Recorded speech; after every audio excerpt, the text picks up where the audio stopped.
रूपाली गांगुली के popular show Anupama में इन दिनों जबरदस्त हाई वोल्टेज ड्रामा देखने को मिल रहा है। शो में जब भी शादी या कोई फंक्शन आता है तब बिना बवाल के कहानी आगे बढ़ ही नहीं सकती। इस वक्त शो में प्रार्थना की गोद भराई का ट्रैक दर्शकों का ध्यान खींच रहा है।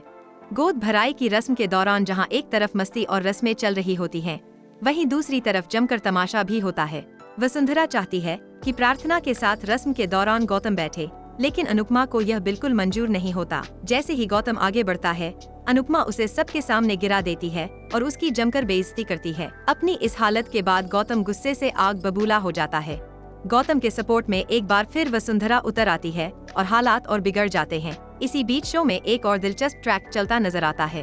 प्रेम खुली आंखों से सपना देख रहा होता है। प्रेम अपने ख्यालों में देखता है कि राही प्रेग्नेंट हो गई है।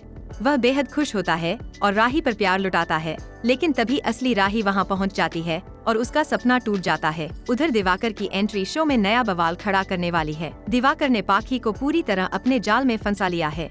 वह पाखी के साथ रोमांटिक होने का नाटक कर रहा होता है। तभी अनुपमा वहां पहुंच जाती है और दोनों को साथ देखकर गुस्से में आ जाती है। दिवाकर को देखते ही प्रेम भी अपना आपा खो बैठता है और फंक्शन के बीच ही एक नया तमाशा खड़ा हो जाता है। हालात तब और बिगड़ जाते हैं जब दिवाकर राही पर गंभीर आरोप लगाता है। दिवाकर कहता है कि राही ने ही उसे करीब आने का इशारा दिया था और अब वह नाटक कर रही है। इसके जवाब में राही पूरे परिवार के सामने अपना सच बताती है, लेकिन हैरानी की बात ये होती है कि कोई भी दिवाकर पर सवाल नहीं उठाता। उल्टा वसुंधरा कहती है कि वही हुआ जिसका उसे डर था। वसुंधरा ताना मारते हुए कहती है कि जब घर की बहू बाहर जाएगी तो यही सब होगा। इसी मौके का फायदा माही भी उठाती है और राही को खरी खोटी सुनाने लगती है। जब प्रेम माही को चुप रहने के लिए कहता है तो गौतम उस पर चिल्लाने लगता है। जवाब में प्रेम गौतम को भी डांट देता है। अंत में वसुंधरा एक बार फिर अनुपमा और उसकी बेटी पर तंज कसती है और कहती है कि आखिर बेटी किसकी है। जब माँ को उम्र का लिहाज नहीं है तो बेटी से क्या उम्मीद की जा सकती है। अब आने वाले एपिसोड में देखना दिलचस्प होगा कि क्या अनुपमा इस बार भी अपनी बेटी के लिए मजबूती से खड़ी होगी या वसुंधरा का जहर परिवार को तोड़ देगा।